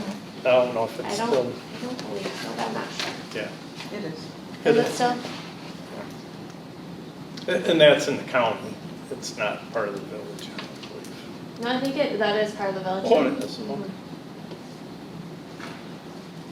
Like I said, my concern is if this person felt that they were not notified that this is a deviation, and it's not like it's 2 feet, it's cutting it in half, that would be my concern, because then I would say, yeah, you have a legitimate complaint that you weren't notified. Understood. Could I recommend that staff send letters to the immediate neighbors, and then we have this for approval at the second meeting in June, potentially? Would that be a good, would that satisfy what you're hoping for? Yeah, I just, you know, I just want to make sure everyone's on board. If they don't have a problem, they might, Resolution. you know. So staff will write a letter and include all the information and either drop it off or mail it so that they're notified. Just the immediate neighbors, so that one townhouse immediately adjacent and the Greyhound property, just to clarify who I'm sending letters to. Yeah, my main concern is the one that it would directly Greyhound. affect, which is neighbor behind, that shares that border. Okay. Yeah, those townhouse, the residents of those townhomes and then Mhm. the Greyhound as well, just a little. is there any other discussion? All right. Up next, we have a commercial property enhancement program application for 221 South Main Street. Danny Marion will be presenting this item. This one's also got a short presentation to help guide the discussion. Funny that. We have received another DPEP application for 221 Main Street. The Commercial Property Enhancement Program is a grant program that was created to encourage investment in the downtown. The goal is for businesses to make improvements to the exterior of their properties. Applicants may be rewarded up to 50% of the cost of the improvements with a maximum amount of $10,000. The program was last updated in 2025. There are very specific locations that are eligible for this grant. There are a number of reimbursable costs. These include tuck pointing to the building, replacement of windows and doors, replacements of awnings, canopies, signage. We have done a few previous projects, such as the Fireside Grill. They received new signs. Rocky's Dojo and Gym, they did work to their parking lot, exterior doors, and stormwater improvements. 214 South Main did exterior doors, replaced driveway, and other exterior improvements. Also not listed on here was the Four Seasons contracting building on Main Street. They did exterior improvements to their building. And then the Legion was the last one that was approved, and they have not started work yet, but they're approved for a parking lot. that should be done this year. The applicant that we've got this time, the application for 221 Main Street is a proposal from Sarah and Tim Goss. They recently purchased this building and they are proposing to do tuck pointing of several spots of masonry on the building and replace the awnings. They are requesting $10,000. The total cost of the repairs is $22,125. Here is a markup of what the building looks like now and what it'll look like after their improvements. They recently purchased this building. The tuck pointing and new awnings are the first of many improvements that they would like to make to this building. Beyond the items included in their CPEP application, they're installing a new drainage system and sump pumps in the basement to address ongoing water issues. Looking ahead, they hope to add pavers that can include dedicated bricks for families interested in preserving a piece of Main Street history. They also plan to enhance the ornamental detail of the masonry cap on the top of the building, pairing improved water flow with a more decorative finish. Finally, once the upstairs unit becomes vacant, they intend to complete a cosmetic refresh, including new paint, refinished floors, and potentially new cabinets. The review committee met and discussed this proposal and unanimously recommended approval of the $10,000 grant. Unfortunately, the applicants could not be here tonight. Is there any discussion? Is this on our projects to do is review this CPEP program, the Commercial Property Enhancement Program? We certainly can bring it back again, but so we reviewed it and went through and updated it in 2025. We've had 2 applications since then. One was the Legion parking lot, and one was this application that came in from Sarah and Tim Goss. So we can certainly reevaluate and come back with the program again, but we've only had 2 since 2025. But I'm happy to bring that back as a discussion item in the next couple of meetings if that's the will of the board. Yeah, I thought Trustee Lindy requested it come back, and I thought we were going to put it on one of our agendas because. Yeah, we asked about it. I think it came up with the parking lot. Okay. That is when we had requested it to come back up for us to review, I believe. Is that your recollection? Yeah, because we had a lot of issues with parking lot and improvements versus enhancements. You know, if it's maintenance that they're doing, like caulking, you know, it was one of the early applicants, you know, that shouldn't be approved. If it's, you know, tuck pointing and it's the awnings, they look like they're going to make changes. But, you know, some people are just applying for general maintenance, and I think we envision the program going further. We always have the ability to say no or as well. But yeah, let's bring it back. I'd rather. That's what we were hoping before we had another applicant, that we would be able to review the requirements so that it wouldn't be a maintenance help, that it would be an enhancement. This one seems like an enhancement, though. Did we want to discuss this one? This is phenomenal. Can you put back the screen that shows everything she has planned? This one, or listing what she Yeah, this one. This is already on maintenance. Are they replacing the exterior lighting there? Long range stuff? They did not specifically list that out, but it does not mean that they I are just not going to, but I do. I see it in the photo, Mhm. and it makes a big difference. My question is it just there, or is that something that they're planning on doing? Because I think that enhances the look, gives a more architectural look to it. Yeah, it looks like they're actually staining the brick or the stone as opposed to just tuck pointing. And, you know, those would be improvements, but as it's presented, you know, when I first read it, it seemed more maintenance than actual enhancements. So I would like to go over that.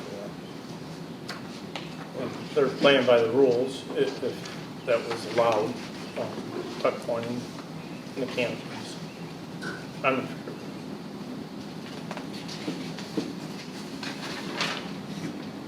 I just, you know, if we're given a photo, and I think, you the photo looks like it is enhanced, that Do you have, she had a very specific, is the entire application in the packet? She had all the specifics from all the contractors that were in it, maybe. Yeah, we have all of the quotes are in your packet. Of the contractors.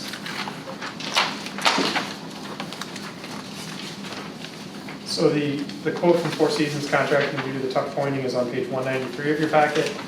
And the quote from Johnson Seat and Canvas for the awnings is on page 194.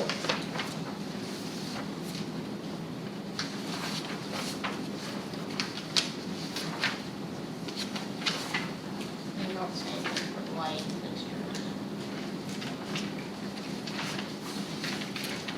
Could also continue the discussion and ask to have the applicant attend a future meeting, if that's a preference of the board as well. No, I just want to review the ordinance. I think this one, It's going to be a huge improvement, and it looks very eye-appealing.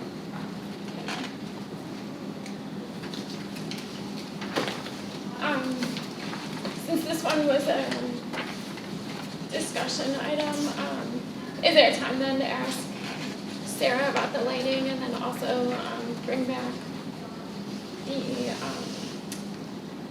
program application for future? Absolutely, yeah, Danny and I will prepare and bring that back. I think one of the things we were waiting for a decision on economic development, now that the budget's passed and economic development's the responsibility of myself and Danny.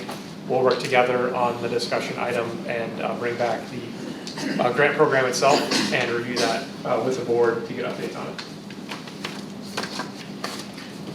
Was there any other discussion or questions for that? Is it, so move the application forward and get the responses, or would you like it to appear on, this application to appear on discussion again? What's the consensus? that could be approved. I'm good with approving. Can't even hear what you're saying. I'm sorry, so for this application, would you like it to come back for approval or continue the discussion at a future meeting? Come back for further discussion and approval. That's, yeah, okay. So on general business at the next meeting? Tony, good. Yes. Thank you. All right. Up next, we have Karen. Did you have that item from the treasurer's report? If I may, quickly, I'm sorry, the water. before Karen starts on the water, if, as a potential, so we can get responses and get information back to the trustees, and we're not making a hasty decision when it feels like there's information that they want, would it be potential to have it approved, amend it and approve tonight the water rate to be 0%, but to be brought back and revisited at a June village board meeting? We are not restricted into only changing our water rates once per year. We don't like to do it often because we want to offer consistency to the residents, but I also want to make sure that the board is fully informed before they make a decision like this. So if a motion was made to pass it at 0% tonight, but then also contingent upon the water rates being brought back at a future meeting, we can then compile the information that the trustees wanted and provide that to give you ample time to review. If that's acceptable, I'd rather do that than try to read numbers off of a computer screen to everybody and not give you time to do your analysis. It's probably a better idea. Yeah. I think that makes sense. So you're recommending we just approve current rates? Approve current rates Today. contingent upon the rates being brought back at a June meeting for approval after brought back at a June meeting. Yes, you don't technically have to do that. Okay. Is there a motion and a second to approve the current water rates but bring back the water increase at a June meeting? I'll make that motion. Okay, we have a first from trustee Special. Is there a? I'll second it.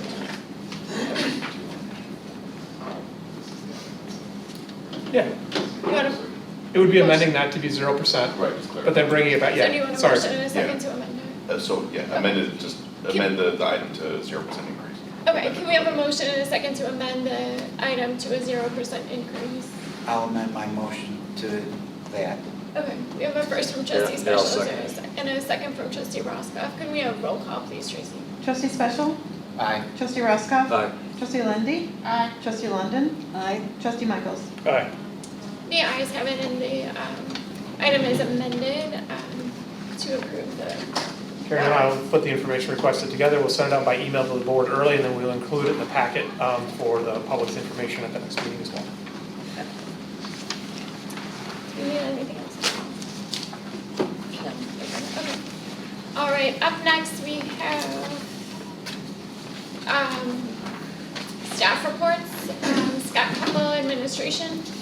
My report is in your packet. I attended the Fire Training Center grand opening and also got a tour from Chief Moran. And I'd say that it's exciting to have that in the community. I think we're going to have a more prepared fire district because of it. And I think they did an excellent job working with it. And also it was nice to hear from the neighbors. They attended the grand opening and they were excited to have that there. And I hope that they get the funding with Wabanzi and they're able to continue building this out. I think it's going to be a boon for the community. Happy to answer questions. I did have some questions, and I'll email Scott on these. I apologize, I had missed the memo last week, or right before we passed the budget. It was sent out late the night before, and I did not see it as part of another email chain. But I was hoping to get some information on the strategic plan. What do we expect from that, and the timing, the hotel survey, what the schedule is for that, where we stand, and same with the pedestrian bike plan, to get a schedule for those things. Absolutely. So I can answer those questions right here tonight. I've been planning out, now that the budget's approved, and along with the action items in there for the department. The strategic planning will be coming late summer, early fall. We're going to reserve one discussion period from a village board meeting, if the village president allows, because it will be it'll be a planning session by staff. To be able to do that, it'll be quite comprehensive. So that's coming, where myself and other staff members will be the key to designing and going through that, and then we'll be bringing back elements from the initial discussion or planning session to help formulate a strategic plan for the village. Well, you know, I'm used to the village having a water plan, transportation plan, a bike civic plan. How does the strategic plan fall? Is it going to encompass all those, or is it more just management direction? The strategic plan largely is management direction, and I've been studying and starting to study some from other communities. It's a guiding plan that helps staff when making decisions and recommendations, and also bringing things forward potentially to the village. Items and things that can be highlighted in strategic plans typically are financial, conservative, environmental, like environmental planning, environmental infrastructure spending, so that we get direction from the board and know that we're working on this and it aligns with the strategic plan. Is more of an overarching, detailed plan that, or it can be, some are super detailed, some, like the school district, I believe, hired consultants to work on their strategic plan, and they're spending, they're usually quite expensive. We've chose to go the route of having staff do it. So it will be, a guiding statement probably with 5 or 6 different elements in rank order of importance to the village board, so that staff is informed when we're looking at a project. And if environmental is number 1 or green, then we need to make sure we're addressing that on things that come up. If financial stability or financial prudence is very high on the list, we need to make sure that we're addressing that. If infrastructure, if economic development is very high on the list, it's like a guiding light for staff to know when we're making decisions that this has been adopted by the village board, and it helps to provide us direction on a daily basis. That's the purpose of the strategic plan. Any other questions about that item? I can go to the other No, items. I guess I prefer the individual plans, but We'll be doing that's all. the individuals as well. So we applied for a local technical assistance grant for the bike plan. The bike plan is also funded in the capital budget. We had an excellent meeting with CMAP staff 2-3 weeks ago. I had all the department heads attend. It's so important. We also had Scott Nadeau for the Park District attend the meeting. The Park District offered to contribute to that as well, which is amazing because CMAP loves regional cooperation. So I suggested we ask. Yeah, it was wonderful. So we had that meeting. I thought it went well. If we are selected as an LTA grant recipient, we will receive staff time from planners at CMAP to work with us to develop and have a bike plan. We're going to use the old bike plan that was never adopted as seeds to grow off of. We've already accomplished large portions of that plan, but we will use it as a starting point, and then that plan, of course, will be brought forward to the village board for approval, and that is, the hope is that we get the time with CMAP within this fiscal year, and that plan is brought back for adoption at that time. As far as the hotel study, that was adopted by they're doing a region-wide study as part of the Aurora Convention Bureau, which we are a member of. We have asked to be included and have a Sugar Grove specific study done. We were accepted to do that. We've pushed out surveys through that on our request, we sent them out through the chamber to some businesses and to some other folks that they asked us to do. The amount is actually lower than we had thought in budget. It's going to be $7,500, and the Economic Development Corporation has agreed to split that with us 50-50. That, of course, is being done by a third party, so the timing on that is contingent upon when they complete it, but again, hoping to get that completed during this fiscal year. And that'll be presented to the village board upon receipt.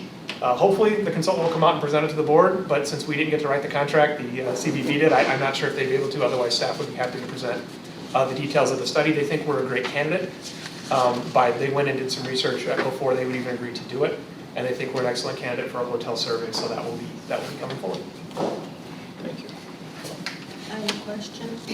Can you provide an update on that little quasi apartment hotel on Route 30 that was supposed to be ripped down? How are they coming along with getting rid of the tenants and moving forward with their plans? We need to go into executive session. But happy to update today. We actually planned to update today, but because of pending litigation, we aren't going to discuss it any closer. Okay, nobody had said anything about it in like months, it sounded like. Village attorney's prepared to update tonight. Thank you. Karen Johns, Finance. I have nothing to add, but I'm happy to answer any questions. Thank you. Danny Marion, Community Development. I have nothing to add. Thank you. Chief Rollins, Police. I had a quick question. Are you getting any kind of, sorry, not a huge one, just, are you getting any kind of feedback or issues with the Energy Code 2024? I know there are significant changes, at least with the commercial end. Yeah, I have not received any negative feedback about it yet.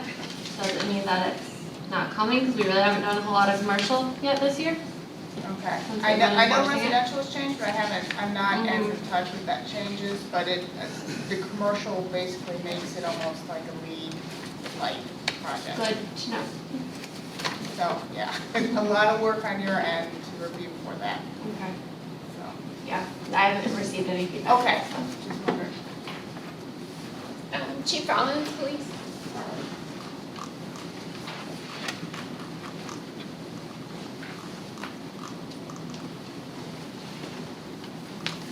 So just an update on community concern that's been popping up at Wheeler Road, Bliss Road, and the intersection for Route 47. So both Public Works and the Police Department have been working with the contractors that oversee the maintenance of the traffic signal. I know in my board report, they were out there recalibrating the intersection. There still was some tweaking to do. We came back out, observed some more deficiencies that they found. And then just an update, the traffic control box that sits there on the corner where that intersection was destroyed by a DUI driver early Sunday morning, so a new box has been installed. So just as a comment, go related, but it's still an ongoing concern that we'll continue to monitor. We're trying to get it resolved, but it's a work in progress, and we'll be back and forth with the contractors, and I want to thank Public Works and Deputy Chief Alcaraz for pushing this and making sure that it's safe for everybody, because the intersection at Park and 47 is going to be opening up here shortly, and it's going to push it, which already is pushing the traffic to the designated plan was to push it to the traffic signal. So be happy to answer any other questions from this or in my report. Thank you so much. Do you know if there's new technology that they'll put in the controller box? So it's all controllable. We probably have one of the latest technology. It's not a loop, where there's a wire that runs through subgrade of the asphalt that most times you will trigger when a vehicle pulls up and over it. There is an actual device that sits up above on one of the traffic standards, the pole that goes across the street that faces in each direction. It's a radar unit that picks up the signal, as well as there's an actual camera that picks up the vehicles when they approach the intersection and are sitting there. So it is amazingly heavy in technology. And now we were discussing it earlier at the staff meeting, the cost. We now understand why those traffic boxes and signals cost so much. There's a lot that goes into it. But they're still working on, just to make sure everything is functioning properly. So. One more question. The last complaint that I had gotten, I believe it was the 13th. So is there a chance that it's squared away now, or is it no? No. Okay. Thank you. No, so typically when an intersection is in, and I'll use the one at Galena, over by Walgreens, there, during one of the storms, one of the wires broke, the high power wires, common lines dropped and took out, just fortunately hit the traffic control manhole that controlled all the loops, and then it burned out the traffic signal that sits over at the Shell system. So what they'll do is they'll come and replace those traffic signals, but they put it on basically what's called a 3-minute timer. Everything goes. So even if there's no cars in either east-west direction or north-south, the traffic signals just constantly looping to allow cars to go through it. So I believe right now Wheeler is in one of those loops until they come back and fix it. They had to get a new box, install it, put the equipment in there, and then they're going to have to come back and set it back up to be interconnected with all the other traffic signals on 47 on Sherbrooke Parkway. So thank you. We may get some more Facebook posts, we may get some phone calls yet, or 911 calls as well. So once it goes back live, we're hoping it will get resolved. Okay, thank you very much. I had a couple of questions. One, I know I've seen some people make comments, and I don't know if you've had issues with this, with the weather getting better. More concern about improper use of the electric scooters and electric bikes on sidewalks when they're not supposed to. I don't know if you're getting any calls on that. And I know you had put together a really nice explanation on it, and if that's still valid, if we can post that on our social media or something to remind people. Absolutely, we'd be happy to. I believe now that school is going to be out here at the end of the week, we'll start seeing more activity during the day.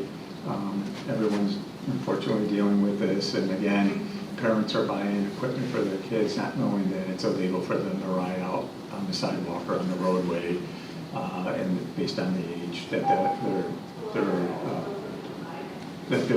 providing to them. So. And then we do have some that are repeat offenders. When we be back in front of the board, we're still looking at other opportunities if we have to do something. And that's one of those allowable ordinances that could come back. We discussed it, if there's some restrictions or if we want to go after the parents, because the kids, if they're under a certain age, they can't be cited. Not that we want to cite them, but they keep doing it over and over again. That's something that maybe parental citing might have to occur, which other communities have adopted. Okay. Is there any way we can repost that information, just as a reminder as we get into the warmer months?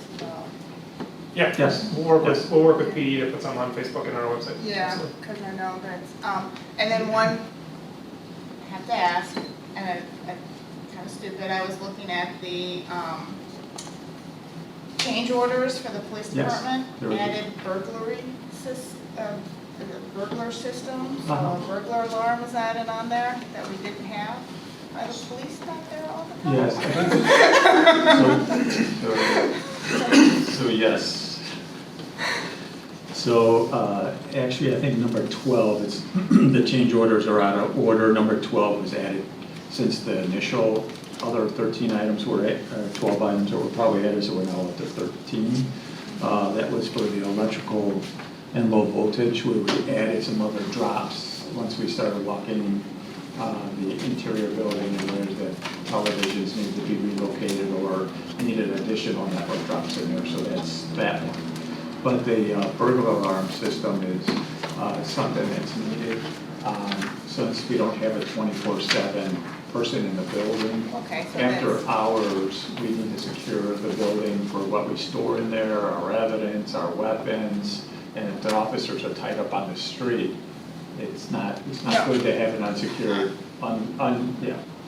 agree, I was just, So it's a larger police station that's manned 24/7, you're not gonna see this, but a small agency you will. okay. It came up in the discussion, and I think our architects had the same line of thinking as you, Heidi, that why would you need a burglar alarm on a police station? And that's because you just assume in movies they're always manned 24/7, Yeah. but So- in reality, when you're a smaller organization, because I didn't know that either, I'm like, why would we need a burglar alarm? That's a very good question, so I was surprised. So we had one. In our. That's, I just thought I'd ask. Okay, that's all I had. Thank you. Thank you. Brad Merkel, Public Works.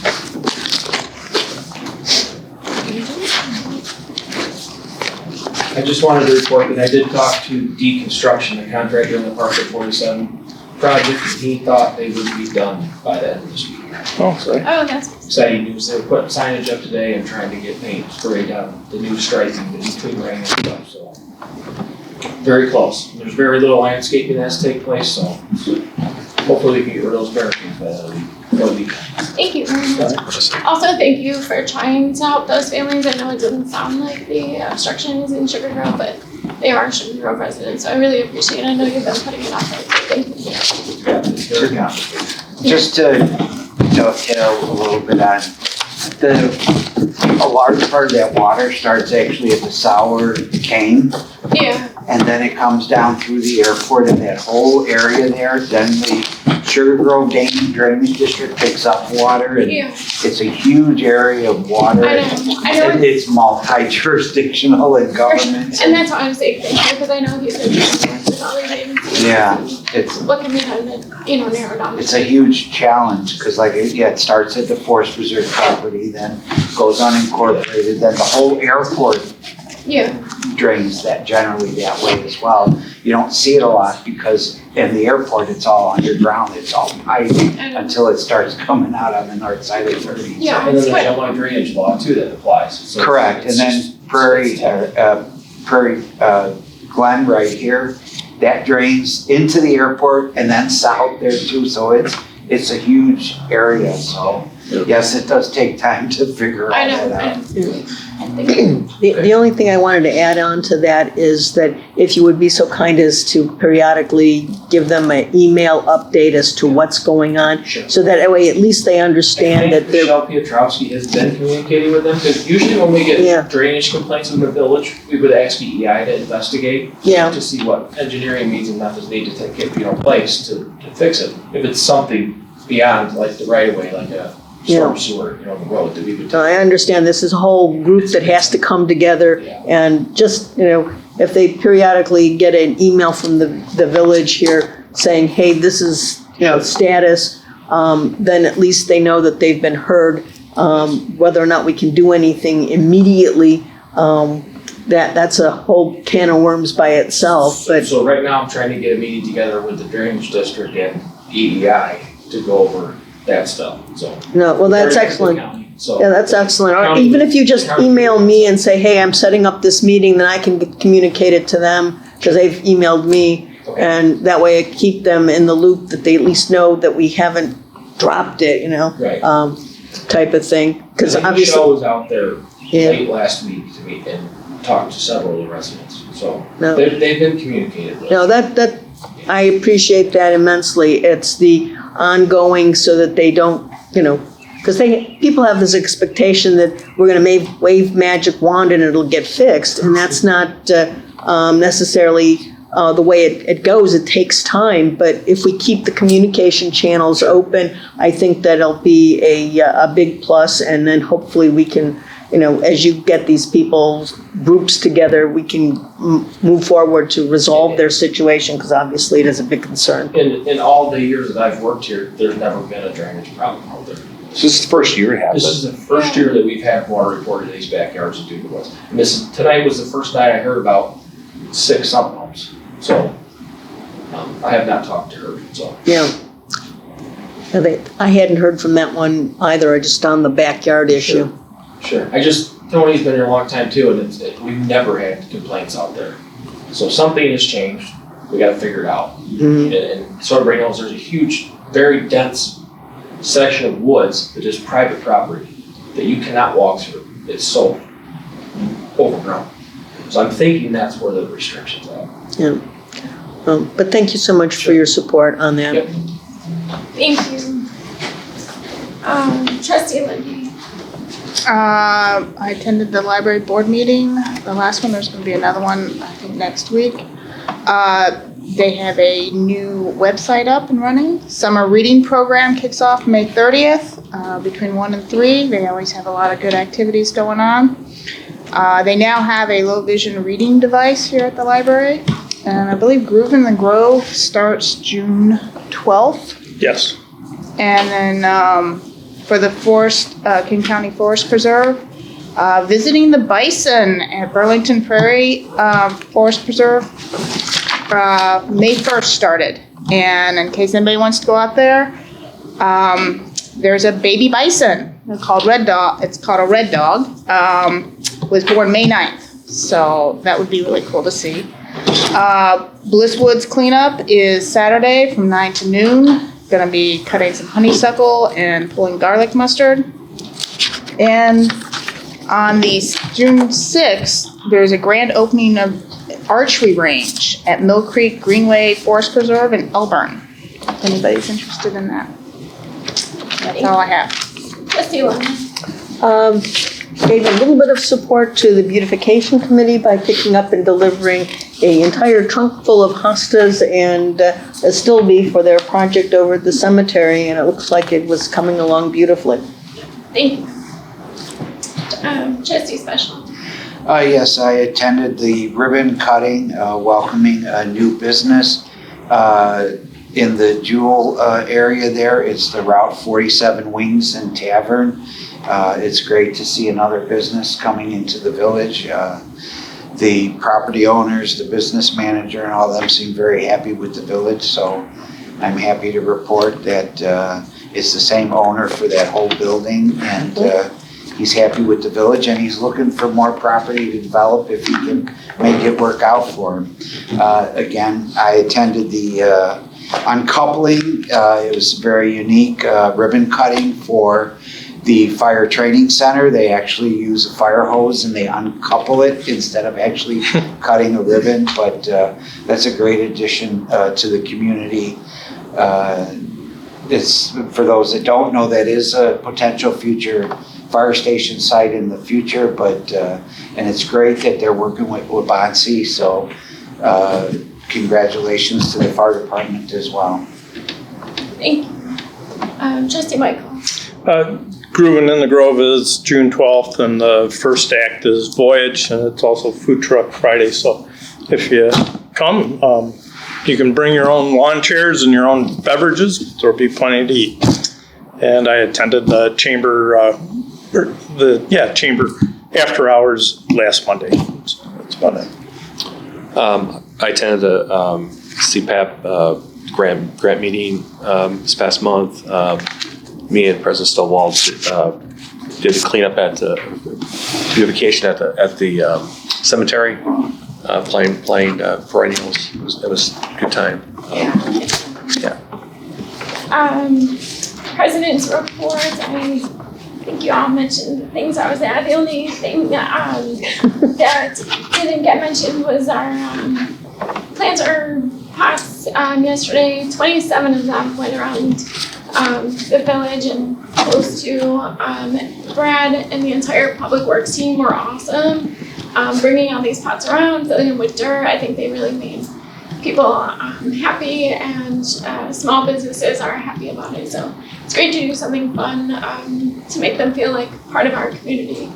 I also went on a walk through Mallard just to see how that was doing. The air, like the area toward the park, it's actually doing pretty well. It's a lot of grass, goldenrod, and something else. It's not perfect prairie, but it's not bad. And then over the farthest, what is that, east, like down by Miller Point, that's still, ragweed is starting to grow. So it's getting mowed just along the edge, but it's better than last year. It was at this time for sure. I think that is it. The last big project that we have planned with the Beautification and Gardening Committee, June 1st, hopefully maybe you can all attend. It is the Veterans Park. We're planting that garden, and then sometime after that, hopefully for the 250th, we can do a rededication. And we hope to have a bench that is sort of unique to Sugar Grove. I think we have one possibility of working with a veterans group, and then I think possibly Brad may have another alternate for us. So between those two options, we'll figure out if one of them will work for Veterans Park. And I think that is it. There is an executive session this evening.